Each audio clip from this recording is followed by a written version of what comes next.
Hello, everybody. Welcome to a new episode of the Dissenter. I'm your host, Ricardo Lopes, and today I'm joined by Dr. Adaner Usmani. He is Assistant Professor of Sociology and Social Studies at Harvard University. His research is driven by two questions. Why do some people flourish while others suffer? And what explains why in some places but not others, movements or policies emerge to challenge or moderate this inequality. In one project, he explores when and why ordinary individuals manage to coordinate collective action and how well these patterns explain the forward march of democracy and the extent of economic redistribution. And in a different project, he studies the origins and consequences of American mass incarceration. So, Dr. Usmani, welcome to the show. It's a pleasure to have you on. Thanks, Ricardo. It's pleasure is all mine. Okay, great. So let's start with mass incarceration. It's a big topic. So first of all, what is mass incarceration? I mean, what is the point where, if there's any, of course, where incarceration becomes mass incarceration? It's a great question. So I think there are a few different points to make here. The first is that the way in which the term conventionally is used is it's used to describe two features of American punishment. Usually the term mass incarceration refers to American mass incarceration. So it's used to describe two features of punishment in the United States. The first, and I think this is a feature that your guests will probably be familiar with. The first is the fact that the rate at which people are incarcerated is high by historic and cross-national standards. In the United States, roughly on average, a little bit less than 1% of the adult population is in prisons or jails, and that's much, much higher than other countries today, and most countries in world history, maybe with the exception of the Soviet Union. So that's the first feature. The second feature is that there is pronounced inequality in who is exposed to incarceration in the United States. There's inequality in the rate at which people are incarcerated. The most salient form of this inequality is racial, but it also varies by age, by cohort, by sex, by place in the United States, by education. So it's helpful to think about these two features because the two features are conceptually, they're distinct, right? You could have a high rate, but no inequality. You could have high inequality, but a low rate, or you could have a low level of inequality and a low rate as well. And mass incarceration really refers to both the high level and the high inequality. The reason I say that is because it's really the combination of both of these two things that gives mass incarceration its mass character, its normative significance.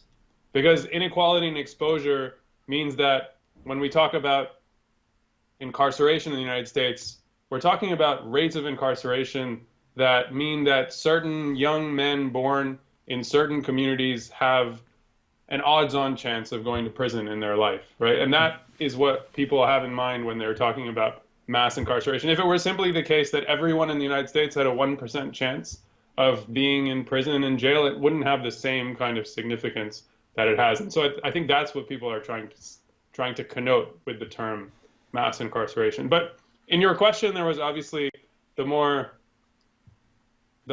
quantitative observation that I think is important to make, which is that, and this is a simple point, but maybe an important point to make, is that the incarceration rate is obviously a continuous variable rather than a categorical variable. And so at some stage, in some sense, the distinction is obviously an arbitrary one, right? There's a continuous range of rates of incarceration and also a continuous range in inequality. And so we're really just speaking categorically about something that is probably useful also to think about continuously, if that makes sense. Yes, it makes sense. But what are the origins of mass incarceration in the US? I mean, and perhaps what are the reasons why it's a thing in the US? Why does the United States have both inequality and the high rate? Yeah. Is that the question? Yeah. Yeah. Well, so this is a big question, and I think I will give you my answer, but I won't necessarily be able to convince you of my answer or convince your audience of my answer. The book that I'm working on right now with a co-author is on this, on the origins of American mass incarceration. So to understand American mass incarceration, one has to appreciate three things about it. This is how I usually speak about mass incarceration to students and to audiences, is that there are three things about American mass incarceration that are really, you can think of as social scientific puzzles about it. One is the level, which we've already spoken about. Another is the inequality, which we've also already spoken about. The third is that America has not always had mass incarceration, and mass incarceration is really something that emerged in the 1970s. And by that, I mean not that inequality in punishment emerged, but the rate went up very high to produce what we now talk about as mass incarceration. So the question, obviously, is why that happened. I think the first step in trying to answer that is to understand that these same three puzzles about punishment have analogs in violence. So the same three puzzles about American punishment are also puzzles about American violence. America, relative to other comparable countries at least, has a very high level of violence. That violence is very unevenly distributed across the population, racially as well as in other dimensions. And third, it rose in the 60s and 70s and 80s and reached very high levels in the 80s and early 90s, right? So there are these three corresponding puzzles in the realm of violence that there are in the realm of punishment.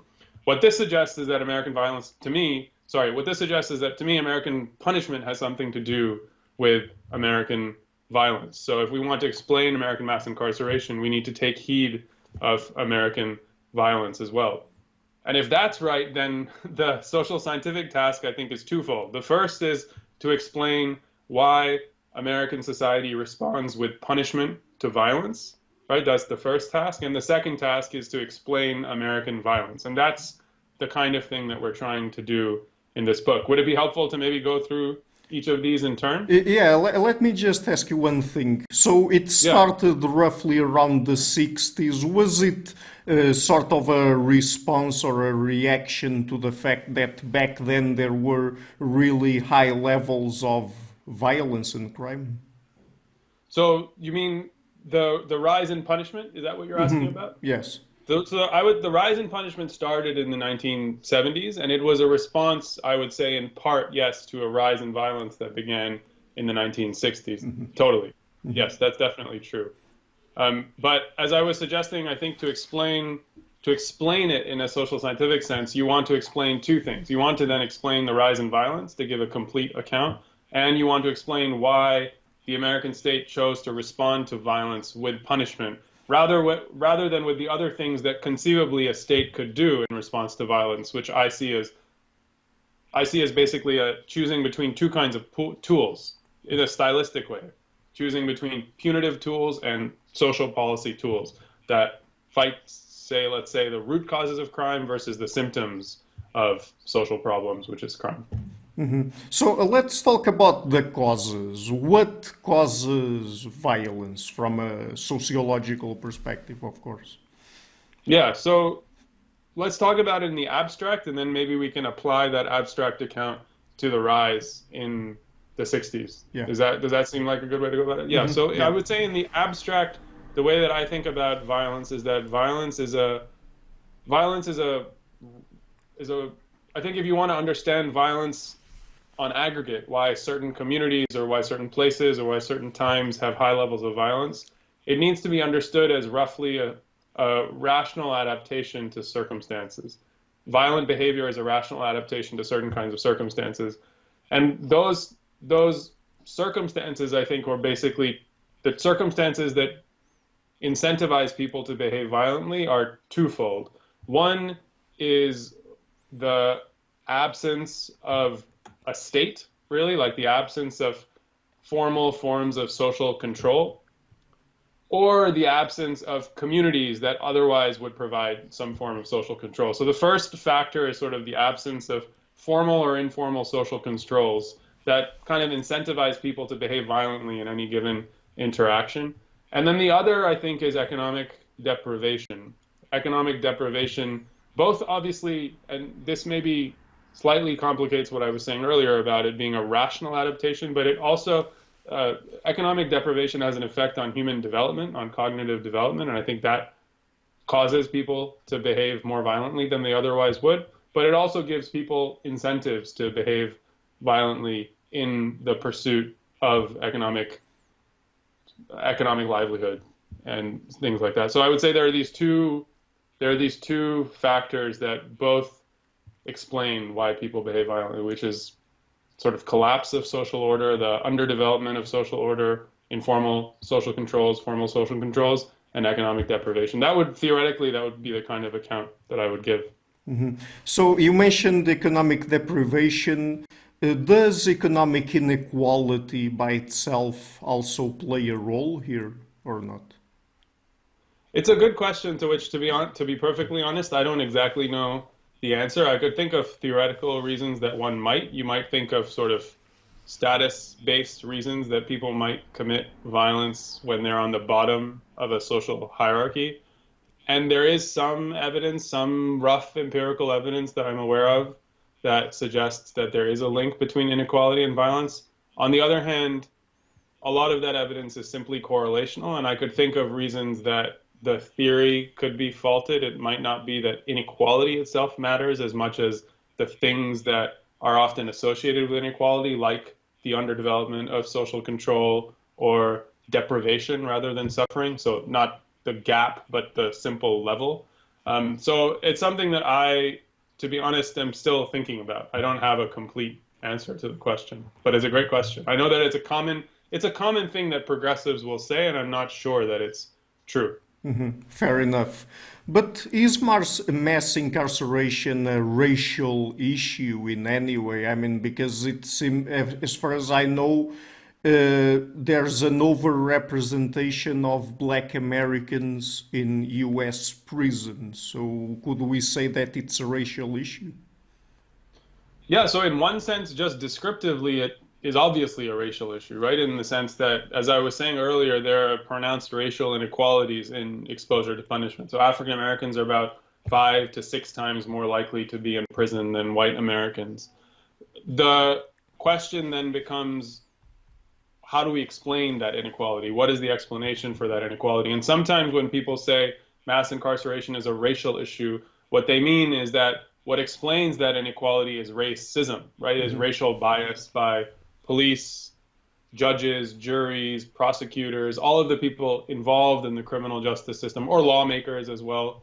That the idea is that because of their racial bias, we have these obvious racial disparities in American punishment. And I think when it's used in that sense, I think it's mostly incorrect. It's mostly not the case that these racial disparities are explained by racial bias, although there is evidence of racial bias. Mostly the racial inequalities are explained by racial inequalities in commission of crime, right? And that was the point that I was making to you earlier, is that the puzzle about American punishment is related to a puzzle about American violence and American crime. Of course, my view is that it's very easy to offer an explanation for that inequality in crime and violence. And so once we've done that, we've given a complete account of the way in which mass incarceration is a racial issue, which is descriptively, yes, but causally, the chain is a little bit more complicated than what sometimes people mean. So can we say that Black Americans are overrepresented in American prisons because they also commit more crime? Yes, and then I would add to that that Black Americans are overrepresented in the ranks of people who commit crime because they're overrepresented in the ranks of the oppressed in the American population. That would be I think of crime basically as an index of oppression. I think that is how social scientists should think about crime. I think there are very many reasons that people in social science shy away from talking about crime, and I think that's a real mistake. I think it's a real mistake to ignore violence and crime. And I don't mean it's a mistake politically, although I also think that, or a mistake normatively, although I also think that. I mean that it's a mistake analytically, that you can't actually understand mass incarceration if you don't also take notice of the fact that the same puzzles that we pose about mass incarceration can be posed about violence and crime. And do you know why academic scholars do that? Why they deny or want to take out of the equation the crime rates, basically. Yeah, I find this, to me, this is a source of endless frustration, to be honest. I'd be interested to hear what you think, what your guests think, but what I basically observe is that people are routinely making a category error, basically, when they reason about crime and violence. They think that if we talk about crime at all, we must blame people who commit crime. And the reason that then they don't want to talk about crime is because they don't want to blame people for committing a crime. So if we say that African Americans commit crime, we're engaged in victim blaming or racist group blaming. And I think that's totally mistaken. I think that's entirely wrong. First, the most important point to observe is that this is a scientific question. It's a factual, descriptive question. Whether or not African Americans commit more crime than other Americans is simply a factual question that has to be adjudicated by looking at the facts. It's an empirical question that we can resolve by empirical means. And I think our best evidence, and I can talk more about what that evidence is, suggests that, yes, they do. And then there's a separate question, which is the causal question, right? Not the descriptive question, but the causal question about what explains this, which we've talked a little bit about. And then the other question, which people commonly confuse with these two questions, is a normative question about how you think about whatever your causal account of it is, whether we think we can blame the people who commit crime, whether we can sanction judgments of praise and blame. And I think people collapse those sets of questions into one question. I think that's the source of confusion. But then there's a deeper kind of intellectual history question, I think, which is why do people confuse things in this way? And I'm not sure what the answer to that is. I just see people making this confusion all the time, which I find really strange, because to me it's a basic distinction that seems essential to science. So I do find it kind of perplexing, and I find that younger people today make the mistake more often than people who are sort of a generation above me in academia. Mm-hmm. So, is there over-policing in black communities? Because, I mean, that could possibly be another factor that plays a role here. Because if policemen are aware that black Americans commit more crime, and particularly violent crime, perhaps there would be some sort of over-policing in their communities, and that would be one of the reasons why there's more black Americans in prison than other races. Yeah, so wait, let's separate the two parts of the question, because I think one part of the question is, does over-policing explain racial disparity? And the other question is there over-policing? And I think the two things can be answered separately. So I would say, in response to the second part of the question first, as I was saying earlier, it is true that some of the inequality in prisons is explained by various behavioral choices that actors in the criminal justice system make. But generally, the best estimates that I've seen are that about 70 to 80% of racial inequality in punishment is explained by racial inequality in commission of crime. So there is over-policing there is some component of over-policing, among other things, that explains racial inequality, but it is important to remember that most of it is explained by simply the facts of crime commission. And then we can come to the other part of your question, which was the first part, which is there over-policing in black communities? And I think the answer to this is, in some sense, both yes and no, because it depends a little bit on what exactly you mean by over-policing. I think yes, obviously, in the sense that there are many incidents of severe treatment of civilians by police, and in particular black civilians by police. There's some controversy in the literature about how much of this reflects racial bias, but my reading of the best studies suggests that there is good evidence of racial bias in policing, for sure. There is a famous Roland Fryer study which came out maybe a couple of years ago, which purported to show that there was no racial bias in use of force by police. But even he showed that there was racial bias in low-level use of force. There just wasn't racial bias in lethal use of force. And then the other thing is that I think there have been some pretty convincing criticisms of that study, based basically on the selection of people into the sample in his study. I can speak more about that if that's interested. But so yes, there is some evidence of over-policing in that sense. But there's also what some people will call under-policing or under-protection in Black communities, and that's also that's important to think about. It's not thought about that much, which is that because Black Americans are more likely to be victims of crime and of serious crime, the failure of the American criminal justice system to prosecute people in many cases of these serious forms of crime does represent a form of underprotection as well. So the best statistic here is the proportion of homicides that get turned into an arrest, into a prosecution. In Black communities in the United States, they're very, very low.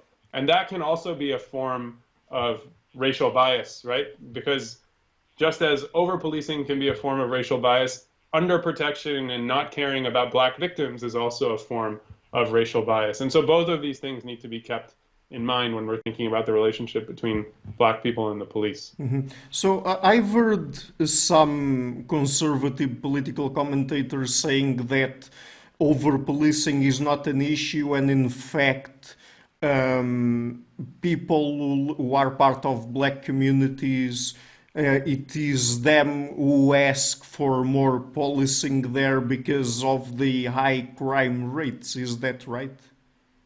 Yeah, so there's a famous book written maybe a couple of years ago by James Forman Jr., which won the Pulitzer Prize, which showed that in Washington, D.C., which is a city that had a majority Black political class for 30, 40 years, there was a lot of demand for more protection, more policing, because people were the victims of crime and they were being neglected, as you were saying, by the state. I think that's definitely an important current in Black public opinion. And when I looked at Black public opinion, looking at nationally representative surveys, I saw a lot of the same thing. I saw a lot of concern about the absence of policing and the absence of protection.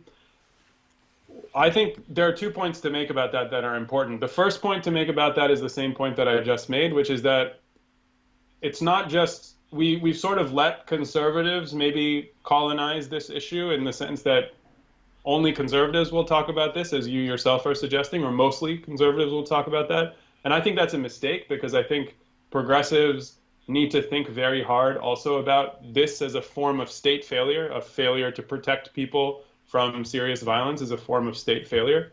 But the other thing that I think is important to remember is that in all of these surveys and in James Forman's book, there is also substantial evidence that people are wary of the police, people mistrust the police, people are, and not just because of under-policing, but also because of over-policing, as you yourself were saying earlier. But then also, there is also evidence that police are not the only thing that people want to be done about crime, because a lot of people in these public opinion surveys do report understanding that crime has to do with poverty, the lack of jobs, economic deprivation. And so they also advocate those remedies, the more kind of what we might call social democratic remedies, and these get ignored in the American political system. So that's also important, I think, to remember. And that's something that conservatives don't talk about very much, but I think that is very clear when you look at public opinion. Mm-hmm. So when talking about the causes behind violence and imprisonment, is there any relationship between the welfare state, in this case a weak welfare state, and rates of violence? Because I would imagine that particularly with the rise of neoliberalism some decades ago, the welfare state got weakened, and perhaps that could have been something that affected also Black communities. Yeah, it's a good question. I think that it's kind of like it's a very compelling theoretical point that I think has limited empirical support. And so the way that I would say, the way that I would put this is that if you buy what I was saying earlier, which is that crime and violence are related to economic deprivation and a certain kind of underdevelopment of social control, the welfare state can be one reason that you have economic deprivation and the absence of social control, but it need not be the only reason. There are a whole host of other things that might be happening in the economy and in the formation of a state that lead to these two conditions. And sometimes the welfare state will emerge as a way to kind of put a blanket on these underlying deeper problems that are festering. So, for instance, in your narrative of American history, it isn't exactly the case that what happened in the 60s was that the welfare state went away in Black communities. And in fact, one of the things that conservative commentators always observe is that, in fact, the welfare state was growing in the 60s when crime was also increasing. So they take the 60s as evidence of, in fact, the opposite, that in fact the welfare state, not the welfare state reduces crime, but the welfare state increases crime has been a very common conservative argument in the United States. Charles Murray and people like this. Well, maybe they say that the welfare state was one of the reasons behind the destruction of the nuclear family in Black communities, and single-parent families is basically the cause of violence, crime, and imprisonment. Right. Exactly. A story like that. So what I think is important, what I would offer as a corrective to that story is that what was happening in the 1960s, yes, it is true, was partly the slow expansion of the American welfare state, and in fact, quite dramatic expansion of the welfare state under certain Great Society programs in the late 1960s. But at the same time, there were these massive epochal changes happening in the American economy, deindustrialization and the flight of people with wealth and assets and with resources to the suburbs from the cities. So cities collapsed and industries collapsed and the labor market collapsed. So whatever the welfare state did on top of that was actually quite measly with respect to what was happening in the economy at large. So I think there's a way of telling a story about the 1960s, which is what we are trying to do in the book that we're writing, which takes seriously the fact that violence has economic roots, but also understands that the welfare state was not the only determinant of those economic roots. And that's why the relationship between welfare state development and violence can be more complicated, even if violence is fundamentally a feature of low resource and low social control environments. Mm-hmm. So I want to talk more about problems that affect Black communities. But before we get into that, is mass incarceration, can we say that it's also a problem that affects other racial groups in the US? Because we're focusing a lot on Black Americans, but could it be that it also affects whites and Hispanics and others? Yeah, absolutely. And so both whites and Hispanics are, if we take mass incarceration to mean a level of incarceration that is higher than the kind of cross-national norm, white Americans are incarcerated at higher rates than Europeans, right? The white incarceration rate is quite high, and what's more, the white incarceration rate amongst white people without a high school education or white people without a college degree is very, very high, right? So it's a part of the racial disparity has always been a class disparity, and so it's reflected in the fact that incarceration rates amongst working class white people are very, very high. And then obviously also Hispanics, a similar story as well. So yes, the reason I think this is a really important point is because I think in some sense, the racialization of the issue is understandable because the racial disparities are really, really stark. But incarceration is a strange political issue in the sense that it affects only a minority of people. And so if you want to build a coalition to reform criminal justice, you can't simply build a coalition of the people who are affected most by it. The United States is a majority white nation, and so to build an effective political coalition against mass incarceration, it's really important to take heed of the fact that it affects a lot of people, and it affects people, yes, obviously in racially divided ways, but it doesn't only affect people who are at the bottom of America's racial hierarchy. So it's an important point analytically, simply to understand mass incarceration, but I also think it's an important point to make politically. Mm-hmm. As a sociologist, would you also take into account perhaps non-sociological factors, like, for example, biological factors, because I've been talking on the show a lot about, for example, IQ, and I mean, it could be the case that there are some biological predispositions that explain, for example, why people do not go to college or do not finish high school because of some cognitive impairment, for example, and that would also be behind crime or something like that. Yeah, yeah. So I think we're learning a lot more now as there's kind of been I don't know exactly what biologists would call it, but maybe like the genomics revolution in biology. I think we are learning a lot more about the contribution of genes Yeah. to outcomes. I would want to make 2 points about that. The first is that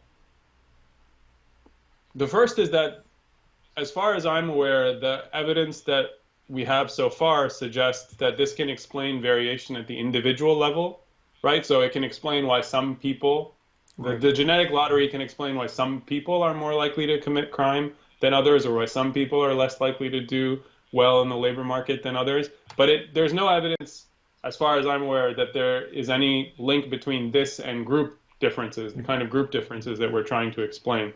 So that's the first important point to make, that insofar as we're trying to explain group-based inequalities, these things probably won't help us, or they certainly won't help us as far as I understand. And then the second thing that's important to note is that, and this is, I think, a very important point for progressives in particular to understand, and I don't think many progressives really take heed of it, but the normative implications of this are really quite profound. Like the implications for justice are quite profound, which is to say that I think all of us would agree that it's kind of absurd to to blame people for their genetic inheritance, right? And so if what you're saying is correct, that one's genetic inheritance plays a large role in determining your fortunes, narrowly in the realm of crime, but also in general, I think it has quite profound implications for how we organize our society and how we organize punishment in particular. Why are we holding people responsible in the way that we do if people ultimately, the causal chain leading to the outcome has so much to do with factors that are outside of their control? Right. Can we say that Black Americans are victims of systemic discrimination? Because that's another point that progressives bring to the table nowadays, that America is a systemic racist country, but is that right? Yeah, I think we can, but I just think we need to be careful with the language because people mean different things when they Okay. use the term systemic racism or structural racism, right? Right. Sometimes when people say structural racism, systemic racism, all they mean is to describe the many, many racial inequalities that exist in the United States, right? And so it's used as a descriptive device. Sometimes what people mean, though, is they mean not simply to offer a description, but also to offer an explanation, which is to say that all of these racial inequalities that exist in American life, and they're very, very profound. They run the gamut of spheres of life, right? That these are explained by um, these are not simply that they're not simply that they exist, but they're also explained by racism in the sense of the attitudes of individuals who you encounter in your life as an individual person, and the racism of those people added up together explains racial inequality.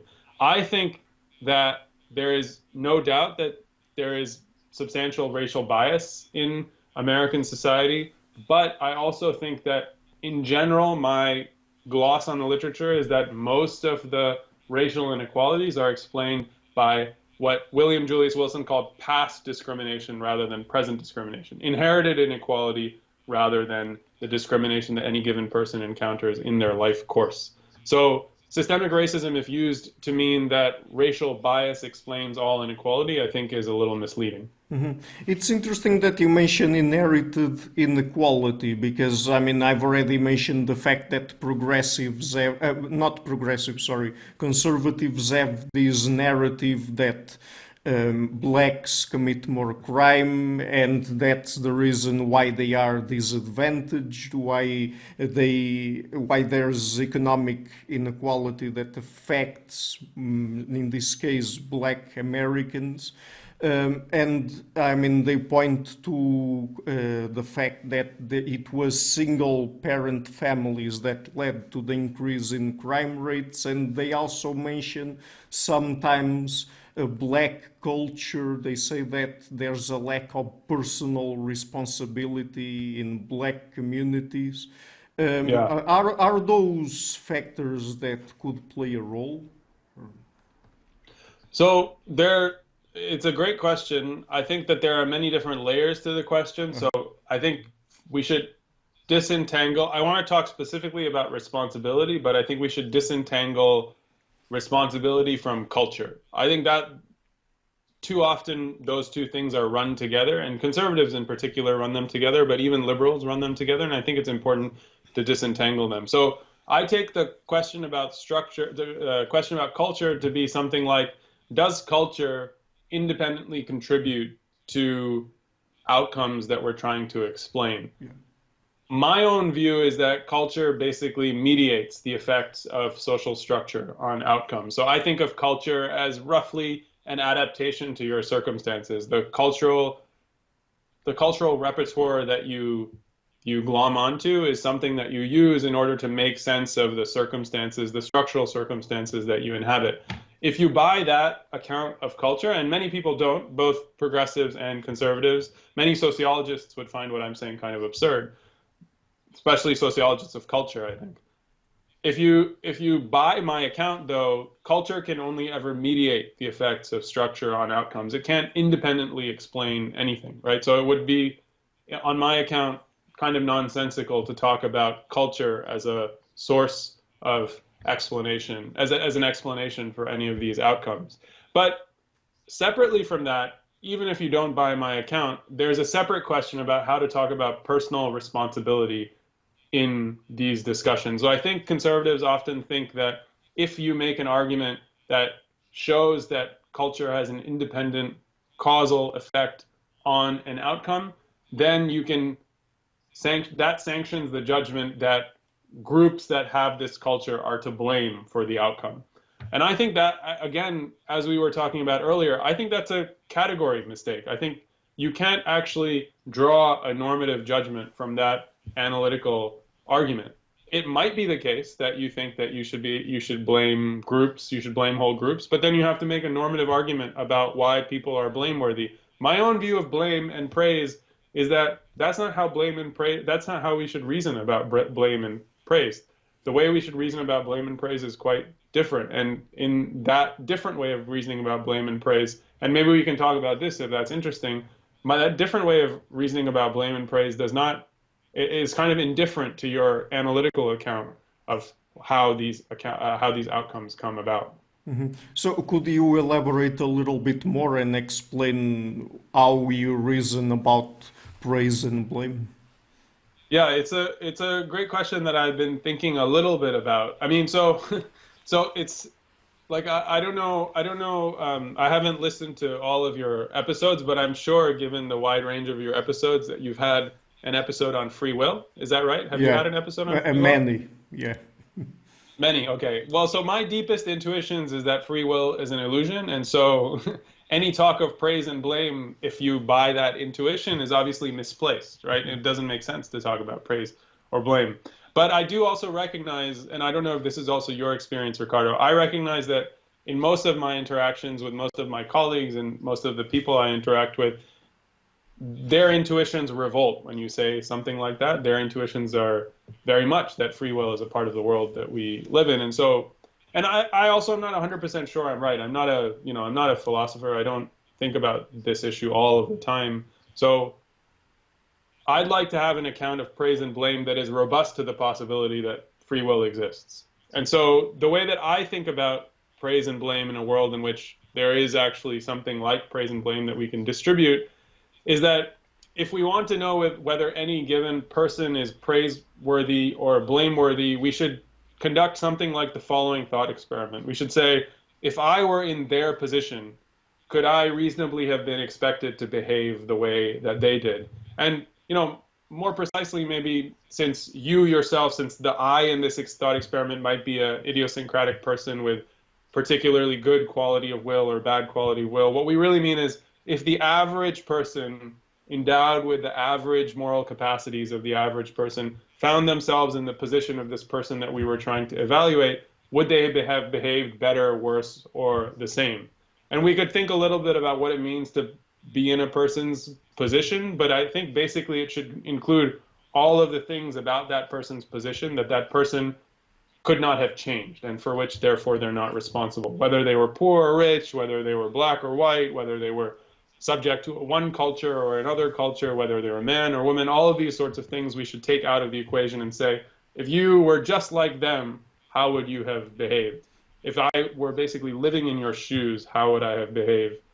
And I think that thought experiment illustrates why notions of group praise or blame actually are completely incoherent. And I'm working on a paper in which I'm trying to make this argument. So maybe it's nice to try it out on you. But basically the idea is that if the average person were to put themselves in the position of everyone, let's say we're trying to evaluate a given group, and we're trying to say, is this group blameworthy, as conservatives think, or is this group praiseworthy or something?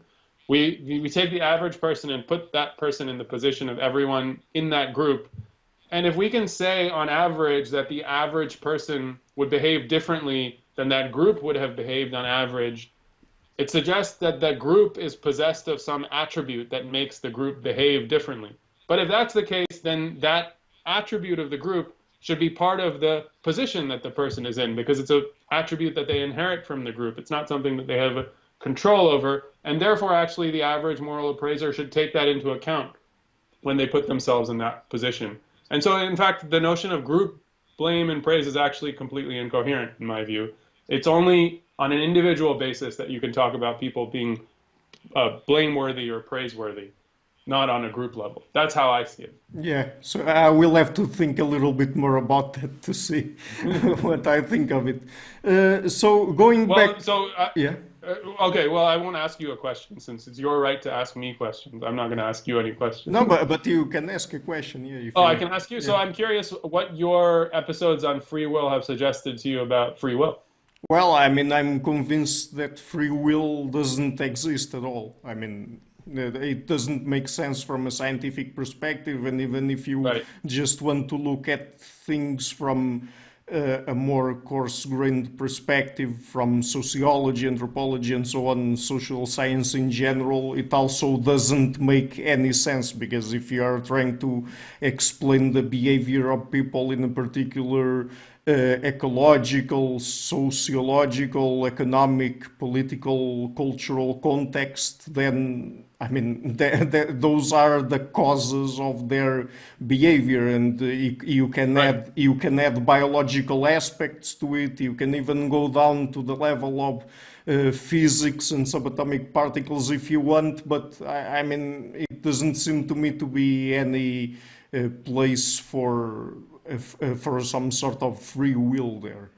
And what do you think the normative implications of that are for praise and blame? Do you agree with me that that basically means that notions of praise and blame are incoherent? Yeah, I agree. In fact, I mean, I've had Robert Sapolsky on the show twice, and we talked a little bit about that. And I mean, I agree with his position when he says that he thinks in the future we will have to completely restructure our legal and penal systems. So right. I mean, I think if you take that seriously, the implications for the legal and penal system are very profound. Yeah, they're very profound. But I do think, and this is the purpose of the paper that I'm working on, I do think that we should have, because we don't live in a world in which most people have this intuition, or at least that's how I understand people's intuitions, we do need to also have a way of talking about praise and blame that can make the distinctions that people make more clearly than they're making them. Because people will commonly make a distinction between somebody who, say, has a gun to their head and does something terrible versus someone who just does something terrible. They'll think of the person with a gun to their head as less blameworthy than the person who doesn't have the gun to their head. And we need a way to make them think about that issue more coherently than people currently do. So that's the purpose of this paper. Even while I do agree, I share the same intuition that you are articulating, which is that free will is an illusion. Yeah, I think that you should also watch my episode with Corey Clark, the first one. It's on experimental philosophy, and basically, she has done some studies where she basically concluded that people attribute free will to other people. They basically think that their actions have some sort of some degree of freedom to them when they want precisely to praise them or to blame Uh, them, you know. yeah, So interesting. yeah, Interesting. yeah, so that's one intuition that we have. So Interesting. it doesn't necessarily be an actual phenomenon, but it's sort of a psychological one. I mean, when Yeah. we want to praise or blame someone, that's when we attribute free will to them.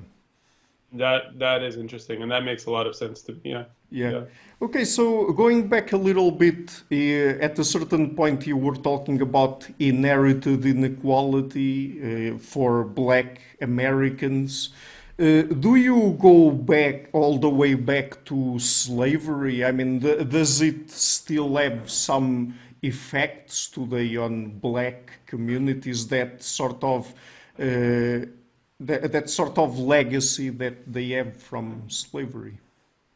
yeah. I think in some sense, so the obvious answer that one would give as a sociologist is that yeah, it has profound social effects. I mean, there's no doubt about that. I think my story about where mass incarceration came from, if you trace the causal chain back, is ultimately a story about slavery. It's a story about what makes the United States unique, of course, is that the United States was this weird marriage of a what I can't remember who the author is that coined this term, but of a kind of neo-European settler colony with a slave society. This Yeah. marriage is kind of unique in world history, and that I think has produced so many of the political and economic facts that have given us mass incarceration. And the point of the book that I'm working on with a co-author is to detail these causal links and to make this argument that this is ultimately the source of where America's where mass incarceration came from. The title of that book is From Plantation to Prison. The idea is that it is ultimately the legacy of slavery that explains all this. I'm more skeptical of the argument that slavery had, rather than having these what we might call social consequences through its impact on American institutions, which were very profound.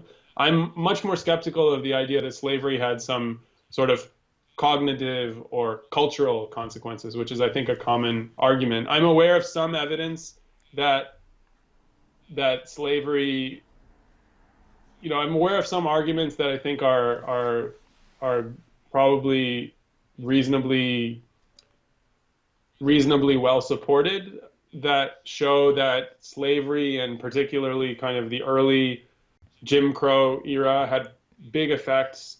Particularly, basically, the kind of sharecropping that African Americans were involved in had effects on family formation. So the formation of the black family looks different because of this history. I think that probably is true, but I'm more skeptical of the idea that it had some sort of more broad cultural consequences, the kind of thing that's sometimes argued, and not simply only argued by conservatives, but also sometimes argued by certain kinds of black nationalists. I sometimes get some emails from people who make this kind of argument to me about black subordination, which I think is I don't think there's much social science evidence for that. Although I'd be willing to, when the facts change, I change my mind. So like it depends on what people show, but I haven't really seen much that's convincing to me. Yeah, and even from an historical perspective, I mean, the end of the Jim Crow era is very recent. I mean, it's less than 60 years ago, right? Yeah, yeah, absolutely. Yeah. Yeah, but what do you think follows from that? What do you mean? I mean, what I'm trying to say is that there's only been a few generations of Black American people that after the Jim Crow era ended, that basically lived in a situation where they had access to some rights that were already granted to other Americans. So that certainly still has some effect on them. And even today, you still have black Americans alive who went through that period, or at Sure. least the late phase of Jim Crow. Sure. Yeah, so I just to be very clear, I think there's no doubt that it had profound effects in the sense that it, in a competitive market economy, it leaves them less well placed to compete on the labor market because of the wealth gap, because of the various forms of inequality that have been inherited. But what I'm more skeptical of is the idea that it had certain kind of cultural consequences beyond those structural effects. But I'd be willing to see evidence to the contrary. I don't know. So, do you think that reparations would be a group solution, a good solution? I mean, to add to other solutions, like, for example, affirmative action, do you think that reparations could help solve the problem, at least from an economic perspective? It's a good question. I think there are two parts to the question. One is reparations a good solution in the sense that is it a normatively well reasoned solution? Is there something distinct about the past injustices that we should remedy that is distinct from the present day injustices that African Americans face? And then there's the second question, which is if you think yes, if there is something there's something distinctively unjust about past injustice, is reparations a good political strategy in the United States? And I think with regards to the first, I am skeptical. I'm skeptical that there's a separate remedy that should be offered for past injustice rather than present day injustice. I think insofar as what we're worried about is really present day suffering, what we should seek to address is present day suffering rather than past suffering. So in that kind of model, there'd be no reason that, say, like a black millionaire would receive reparations because they're not suffering in the present. Sorry, there's no, in my intuition, there's no normative justification for redistributing from the general population to black millionaires or black billionaires or something like that, right? Which I think in the reparations model, those people would have a separate claim to justice because it's about the past injustices that were done to their ancestors and therefore about this counterfactual world in which they would actually be a little more rich than they are today because they would have inherited more from the past. But then there's the separate question. I think the normative question we can debate. The separate question, which I think is much more clear-cut, is it a good political strategy in the United States? And I think, in my view, it's very clear that it can't be because the United States is a majority white country. There's a lot of white racism in the electorate, or maybe not a lot, but there's a substantial amount of it. And in that, it's simply not a feasible political strategy. If you advocate reparations, which are redistribution from the general population or from the general non-black population to a small minority of the population, there's no way that you can win politically in the United States. For me, it's a recipe for political disaster. It's a gift to the right and to conservatives. This is a point that Adolph Reed has made quite a bit, which I completely agree with. I don't think politically it makes much sense. Interesting. And what do you think about the Black Lives Matter movement? Do you think that it could be a force for good or not?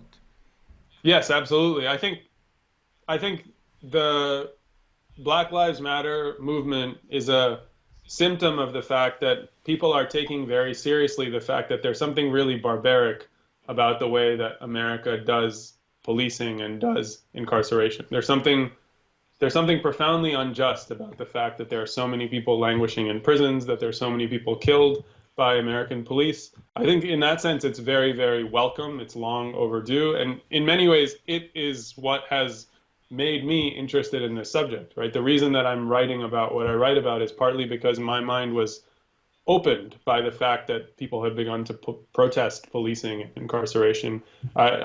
Maybe 20 years ago, if you rewound you rewound the clock and put me in graduate school 25 years ago before any of this emerged, I would probably be writing about something else altogether. So in that sense, I think it's a very good thing. And you said, could it be a force for good? I think absolutely it could be a force for good. I think there are some weaknesses, we might say, in the movement. I think one weakness is a point that we've been discussing throughout this conversation, which is that Black Lives Matter movement in general and the sort of scholarly consensus around it doesn't really talk very much about crime and violence. It talks a lot about punishment and the harms of punishment, the harms of policing, but doesn't talk very much about crime and violence. And I think that is, I think that's a missing link in the analysis that's offered of punishment and policing. But then the other thing is that I think because it doesn't talk about crime and violence, there's a lot of focus then on racial bias and racism. Because if you don't talk about crime and violence, then the only explanation one can offer for racial inequality in punishment and policing is racial bias. And I think that means that there's a focus on undoing racial bias and on hiring more Black police officers and hiring more Black judges, which I think is a natural reaction to this analysis that is a little limited. And I want to be clear, I think there's some evidence for sure that hiring more Black officers would be a good thing for Black people, and hiring more Black judges would be a good thing. But I think if the analysis is limited to that, this movement cannot be successful in its ultimate aims, which are to rid the US of racial inequality in general. I think the movement will be quite limited because it doesn't take seriously crime and violence. Mm-hmm. Don't you think that they also put a lot of focus on race and perhaps not enough on class? Because that's another thing that plays an important role here, right? Yes, in some sense, yes. Although I would also say that it's sort of it's in some ways, it seems to me, a kind of natural thing for a movement to react to what are in some ways the most outrageous and visible features of a system's injustice. And in some sense, even to scholars, to be honest, like the class inequalities in incarceration are, for whatever reason, a little less visible. So I don't really blame, I mean, maybe we don't blame anyone, as we've discussed earlier, but I don't really blame the movement for not observing that there are these pronounced class inequalities, because the racial inequalities in punishment and policing are really, really obvious and self-evident. And so it's natural that a movement, I think, would emerge and focus on those. I do think this goes back to the point that I was making in response to your question about reparations. I do think that the movement will also be limited politically if it doesn't take up class issues, because ultimately the Black American population is a small minority of the total population in the United States. And so, again, to build a political coalition, you need to be able to speak to other people who are also victims of the thing that you're trying to change. So you need to build a broader political coalition. And I think in that sense, yes, you're right, that it's limited by its focus on race and not also class. Mm-hmm. Right, right. So let's now talk a little bit about democracy. Would you say that nowadays, worldwide, perhaps democracy is at risk, and why?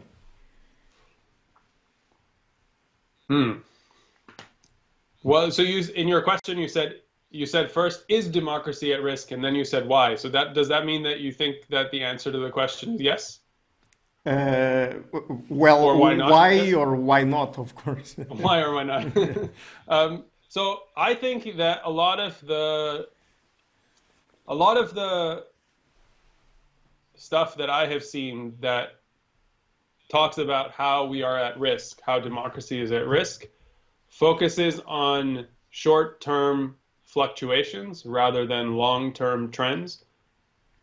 And long-term trends are all very, very encouraging, obviously. I mean, nobody needs to be reminded of this, but 300, 400 years ago, democracy looked very different than it does today. And so in general, over the last 200 years of of world history, there's been a dramatic improvement in the democratic character of political regimes. I think maybe that sounds a little like maybe that sounds a little bit like Steven Pinker or a little Pollyannish or something, but I think it's important to remind people that there is this broad arc of progress that marks the political realm in human affairs over the last 200 years. And I don't think I don't think we should forget that. Having said that, it is true that there have been in all of these democracy indices that measure the average level of democracy, there have been some recent fluctuations that are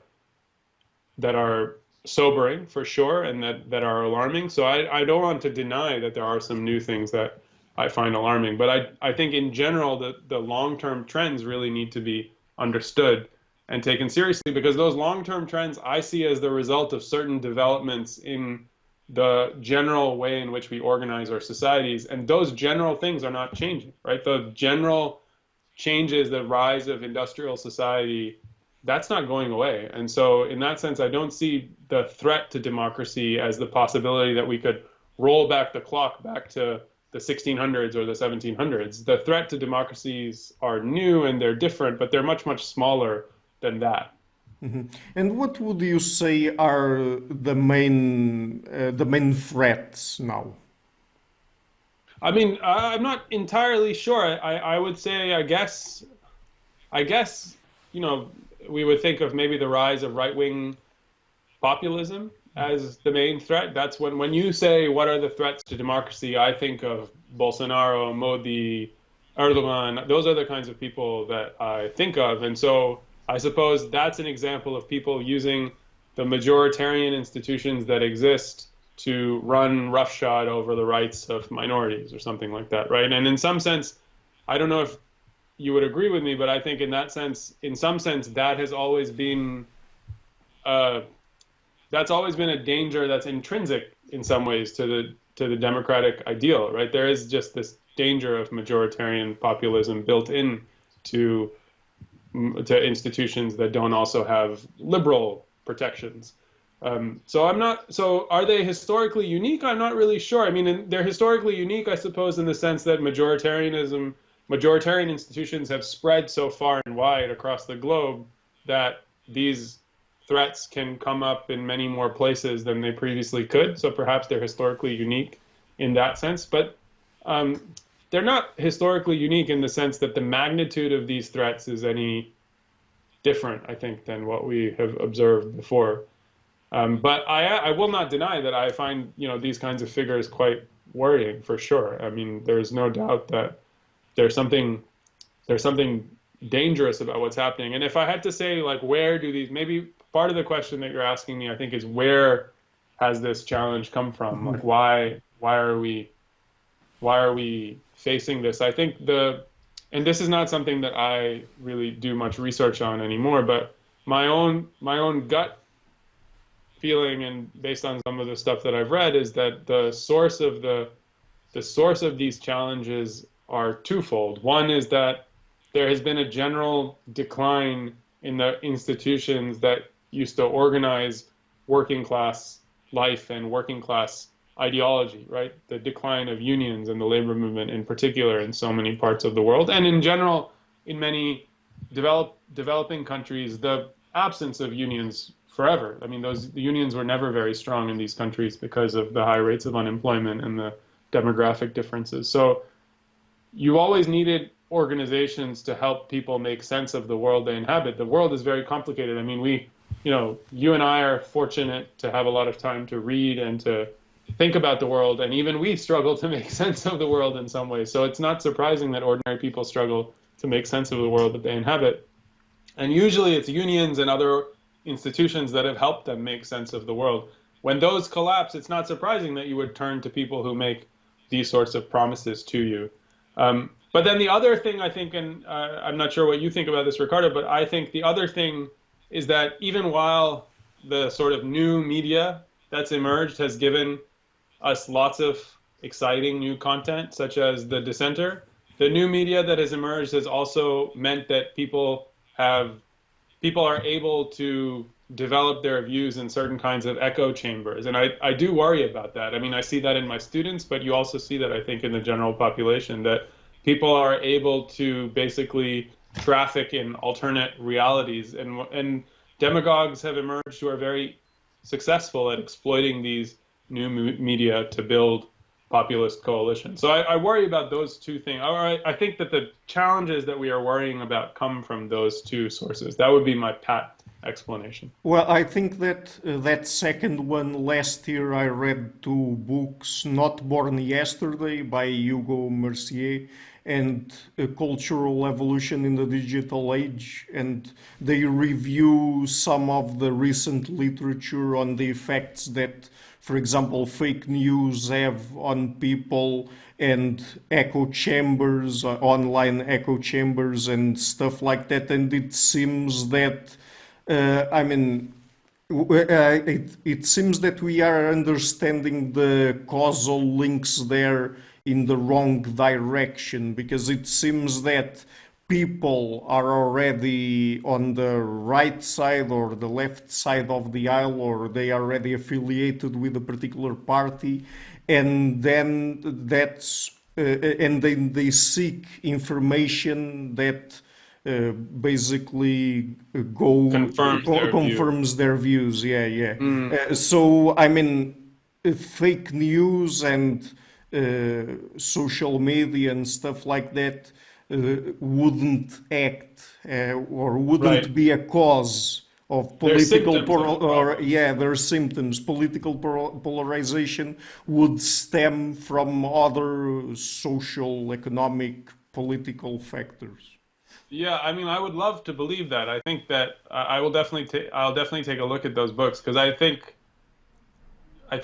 it's in some ways, well, yeah, I mean, I would love to believe that. I wonder whether it's possible that it could be a symptom, but also a contributing cause, because ultimately causes are, they're quantities, not qualities. And so like the new media could help polarization without being the source of polarization. I don't know, but that's compelling to me. I will definitely take a look. Yeah, but cultural evolution in the digital age. Yeah, right? yeah, and not born yesterday. Yeah, and not born yesterday. And I mean, new media certainly communicates more fake news and contributes more to disinformation than mainstream media. That's also what recent literature says.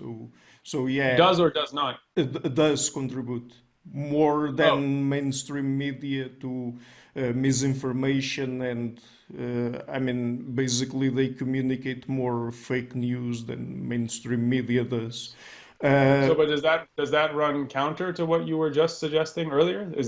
That's a counterbalancing point? No, I mean, I think that I'm not sure when they say new media. I can't remember exactly if they are talking, for example, about podcasts and YouTube channels, or if they also include social media there. Probably a bit of social media as well, but it seems that people who use social media are also exposed to a more diverse set of ideas than in real life. So, yeah. I think it's also important.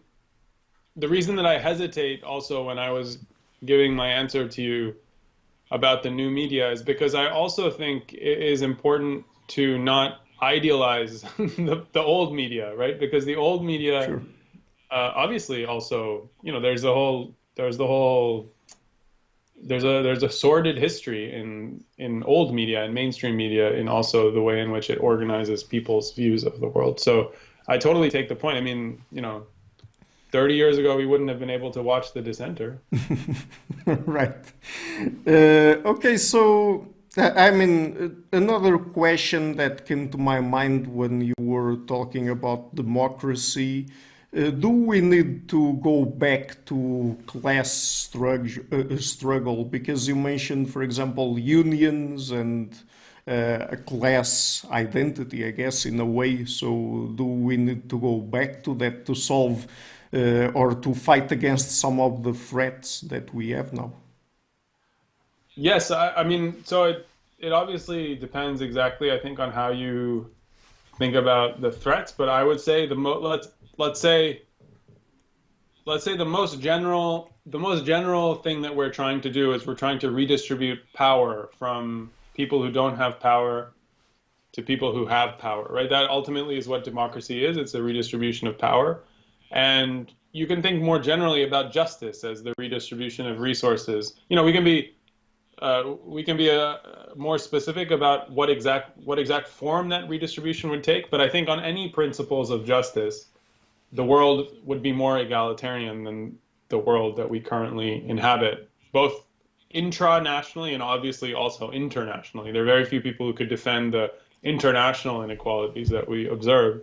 So given that fact, given that the world, in order to move the world from where we are today towards justice, we would need a redistribution of resources.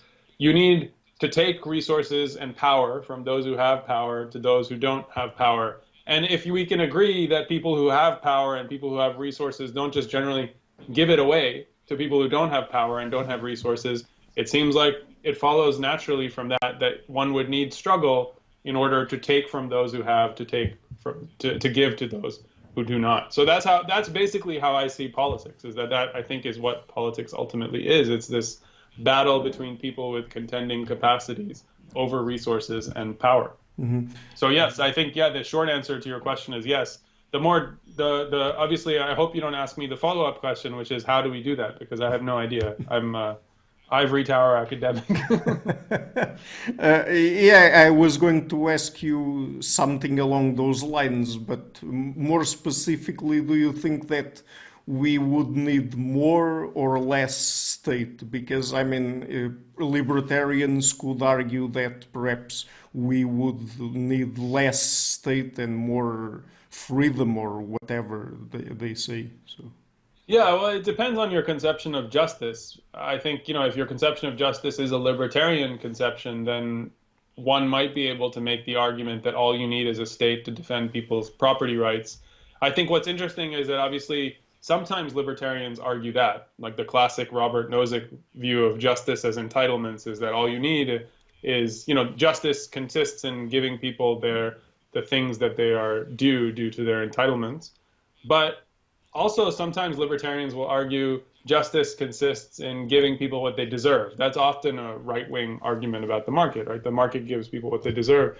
But I think if you seriously interrogate that notion, it falls apart, because ultimately what people deserve, as we were saying earlier, is not going to be a function of what they get on the market, precisely because what they get on the market is a function of so many things that are out of their control. If we take seriously the point that you made about natural inherited abilities earlier in our conversation, where you said that people's genetic inheritance plays a large role in determining what they get on the market. Well, people are penalized for or rewarded for their genetic inheritance all the time on the market. And so if you want justice and you want to observe, if you want justice defined as you want to give people what they deserve, there's no way around having a state that redistributes from people who flourish on the market to people who suffer on the market. And we could make the same point about social inequality. So I think even on the most right-wing versions of justice, you would need more state, not less state. And in fact, like one of the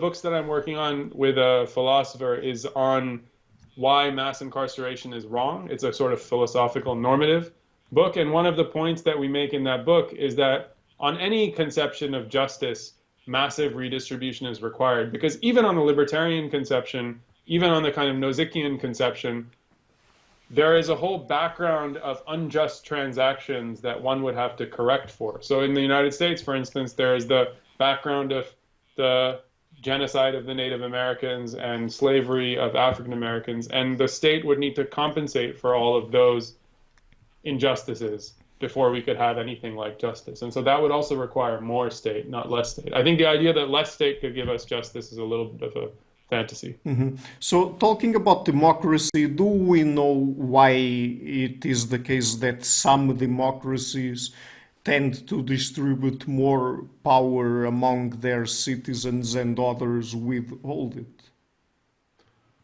Well, so I think you might be asking specifically about a paper that I worked on a few years ago, I think, which was a paper that studied transitions to democracy in the developing world mainly. Yeah. So countries that transitioned in the 70s, 80s, 90s, I think was the maybe it was the 60s also were included, the sort of transitions that we studied. And what we were looking at was on a variety of indices after they democratized, these countries vary in how much they redistribute political power in particular. Because within the category of democracy, there are obviously many different differences in how democratic a country can be and in which dimensions. And our research suggested that it was in effect, it was mainly countries that transitioned amidst lots of social conflict and social strife that redistributed more power to ordinary people. And so the mechanisms there are that when there's more social strife in the course of a transition, it's generally the case that the old elite is kind of shook up more and a new elite comes to power in a way that doesn't happen when the transition is simply a handover. And the other thing is that social conflict can build capacities that allow ordinary people to continue to challenge the regime after the transition. That was the argument in that piece, at least. Mm-hmm. Right. Do you think that there's still space for communism in our current political scene, let's say? I would say if what you mean by communism is revolutionary politics, a politics in which people are committed to transitioning from capitalism to some kind of post-capitalist communist society, I would say most certainly not. Revolution is off the cards, I think, in modern society. There has never been a revolution in developed countries. I can't remember exactly what the statistic is that Adam Jaworski often cites, but it's like below a certain level of GDP per capita, there has never been a revolution. Mm-hmm. And today's countries are way over that threshold. I think it's just completely unlikely. I would also say it's probably undesirable. Revolutions have, the process of revolution itself is often terrible for poor and ordinary people. So I don't think it's even desirable. But if by what you meant by kind of communism is politics that's broadly animated by the communist ideal, which I take to be kind of the egalitarian ideal in some ways, greater equality, greater redistribution, I would hope there's still a place for that kind of perspective in the current political scene. I don't really think of that as communism. I kind of think of that as, I like to refer to that as liberalism with the courage of its convictions. I think if you take liberal principles seriously, there's no way around reasoning towards substantial redistribution. And so in that sense, I would say I would hope there's still room for that in today's politics. But descriptively, so there's like the prescriptive question, what would I like to see? And then there's the descriptive question, what do I see? I see that tendency as currently quite weak in politics and the developed world for various reasons that I'm kind of struggling to understand, but have some hypotheses about. Yeah. So let's just explore one last topic. We've already talked a little bit about this when I mentioned biological factors and social outcomes. Do you think that people on the left, and more specifically socialists, should believe in human nature? And I mean, since you're a sociologist, I think that that's not a position that many sociologists hold, right? That there is a human nature? They don't usually take into account biological factors. Right? Yeah, that's totally fair. I think that they must. I think that, I guess there's a question about socialists and there's a question about sociologists, and the two groups are not the same, obviously. Sure. I mean, the way that I would put it is that I think for socialists, it's particularly important that for moral reasons, for normative reasons, because ultimately it is something like human nature that gives us our reasons to care about people's deprivation, people's suffering, people's oppression. If oppression were simply culturally constructed, right, rather than naturally given, if like when someone is oppressed, it's not because it's a violation of certain things that they naturally need and want, but simply something that their culture tells them they need or want, you can't really have a consistent universal moral doctrine, because you would say that basically what I would call suffering, which let's just say is like not having certain things that you need in order to flourish, that would be okay if it were culturally sanctioned. And Flourishing would be bad if it were culturally terrible or something like that. Like you wouldn't be able to care about, if you were to ask a socialist, why do you care about someone who's a slave, who's in chains? My answer to that would be because all human beings have a natural interest in autonomy, in freedom, in flourishing, however you exactly want to define those terms. And if you don't have human nature, how can you argue that last point? I don't know. I don't know how you could. I think the only thing you could say is that they have a cultural interest that they've constructed in those things.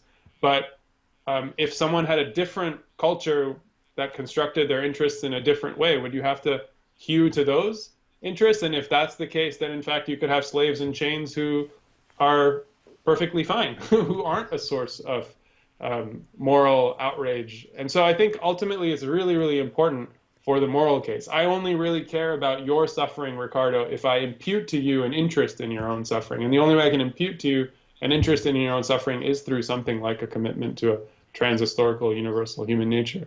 But then for sociologists, so that's like a moral reason. For sociologists, I think analytically it's really, really important, because I don't think you can make sense of the world that we inhabit without taking seriously the fact that human beings have certain incentives and drives that are given to them by their human nature across time and place. I remember I listened, I think, to your interview with Herb Gintis, in which Herb Gintis made a point like this, which I totally take. I think it's exactly right. And I do think it's a weakness of my discipline of sociology that we don't try and integrate that into our understanding of humanity. I think sociologists in general think that human beings are perfectly plastic. Yeah. And I think that's a mistake. I think that leads not just to bad politics, as I'm suggesting, but I think it also leads to bad social theory. Mm-hmm. Yeah, they are sort of blank slatists, right? They accept the blank slate thesis. Yeah, blank slatists, in which and basically the idea is you can kind of culture, I think sometimes people think, but also maybe other things can sort of give to human beings a whole set of drives that are completely varying and completely different from place to place and time to time. I think, we don't need to be the caricature of a neoclassical economist who thinks that human beings all behave in a given particular way, that they're optimizing all the time or something like that. But I think there's a lot of good experimental evidence that there is consistency in how humans reason and approach their social world and think about their incentives. And so we do need to take that seriously. I agree. I think that's right. Mm-hmm. So do you think that we should have a sort of biologically informed left? Because, for example, earlier I mentioned IQ, and we know from the IQ literature that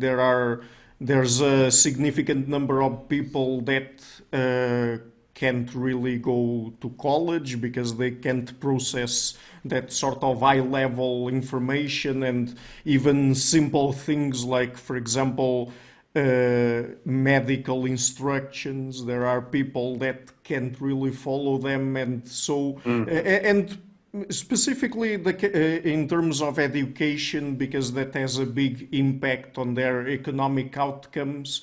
I think that biologically based left, I mean, it would give us good arguments for more social support for those people that I mean, maybe they are where they are not because of discrimination or something like that, but they still are not responsible for the biology they were born with. Yeah, I think that's exactly right. I mean, I would put it maybe a little bit differently, because in some ways you keep asking about sociologists and socialists, and I think it's important to keep the analytical question separate from the normative question. Sure. So I think there's a basic analytical question. If the left wants to make sense of the world, should we take biology seriously? And I think, how could we not? How could we not take biology seriously? Of course we must. I mean, what's the alternative to a biologically informed left? It sounds like it would be a biologically uninformed left. And who would want to be a biologically uninformed left? But But I think the normative point that you're making is really important, which is that I think a lot of leftists think that taking biology seriously would doom the left-wing project, because it would show us that human beings are selfish and they can only be organized in the way that we see the world today, et cetera, et cetera. And I actually think that the normative conclusions that follow from taking biology seriously, as you're suggesting, particularly these particular insights that you're talking about from the sort of recent work on the contribution of one's genes to one's IQ, and therefore one's IQ to one's position in society. I think there's no doubt that those insights should lead us to favor more egalitarianism, not less. And so I think we should think, we should think very hard about it. I recently listened to, I'm not sure if you've interviewed him, but Gregory Clark, who's an economic historian at UC Davis, I think, who wrote a book on inequality of opportunity, basically, and showed that, as you were suggesting, that while inequality of opportunity varies quite a little bit across societies, there is, even in the most egalitarian societies right now, a lot of stickiness over generations. And he attributes some of that, at least as I remember it, to biology, showing that there is a lot of that a lot of inequality is explained by these things that we are not in control of. And therefore, I think the natural conclusion is that there is this affinity between these biological insights and egalitarianism. Mm-hmm. Gregory Clark, right? I think that's his name. Yeah, I wish I could remember. Well, I have my computer here. I can just look it up. Yeah. Yeah, Gregory Clark. The Sun Also Rises was the book that I was listening to. Okay, I will include him on my list, I guess. Yeah, he's great. He's great. That's a great book to look at. It's very provocative. Yeah, great. Okay, so Dr. Usmani, let's end the interview here. Just before we go, would you like to mention some places on the internet where people can find your work? Sure. I mean, I think probably the best place to go to is my website, adanerusmani.com. That's my first name, my last name. There isn't a lot on there, but people can find whatever I've previously published, and then people could also read summaries of the kind of book, the two books that I'm working on right now. I'd love to hear what people think about them. They're also, I've done some, for instance, on this issue of praise and blame, I've done a debate with the economist Glenn Lowry on how to think about praise and blame, where I tried to, in more careful ways than I was able to do in this interview, I tried to reason through these issues. So you can also kind of YouTube me and see what I've said in the past. I think that's another way. But yeah, I mean, and otherwise, when my books are ready, please buy the books. Yeah, do you already know the publication date or not? I think realistically, the one that I was describing, which is the account of where American mass incarceration came from, if all goes well, that should be ready by 2023. Okay, so, by then... I'm sure everyone will wait with bated breath. Yeah, I will leave a note here and I will get in touch again by then to have you on the show a second time. So, fantastic. Yeah, and thank you a lot for taking the time to come on the show. Oh, of course. Thank you very much, Ricardo. It was a lot of fun. These are great questions. All very difficult questions. So I'm glad to have the chance to think about them with you. Hello everybody, thank you for watching this interview until the end.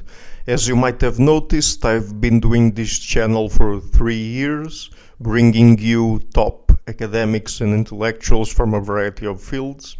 And I would like to ask you to please visit my Patreon page and to consider making a pledge there. Even $1 would already be a great help. Otherwise, you also have links to PayPal in the description box of the interview. And please share it, leave a like, and hit the subscription button if you liked the interview.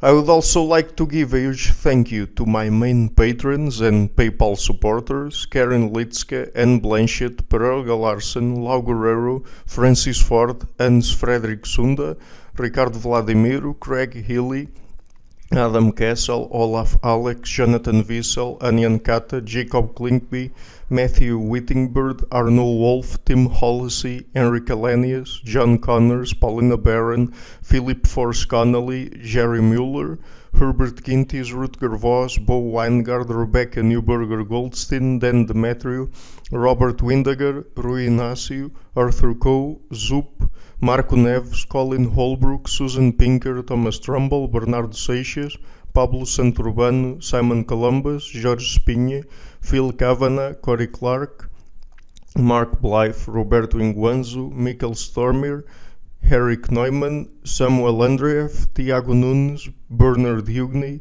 Alexander Dunbauer, Omri Hickson, Fergal Cusson, Evan Bodrenko, Hal Herzog, Nuno Machado, Don Ross, João Alves da Silva, Jonathan Librant, Oslam Bullitt, Nathan Nguyen, Staten T, Samuel Correa, Eric Hines, Mark Smith, J.W., João Eira, Tom Hummel, David Sloan Wilson, Yacila Deza Araújo, Eden Solon, Romain Roach, Dmitry Grigoriev, Diego Londoño Correa, Tom Roth, Yannick Punter, Adaner Usmani, my producers Isar Webb, Jim Frank, Lucas Stafiniak, Ian Gilligan, Sérgio Quadriano, Luís Caetano, Matthew Lavender, Tom Van Egdam, Curtis Dixon, João Linhares, Benedict Mueller, Vega Guidi, Sardas France, and Niruban Balachandran, and my executive producers Michel Ruzieski, Rosie, and James Pratt. Thank you for all.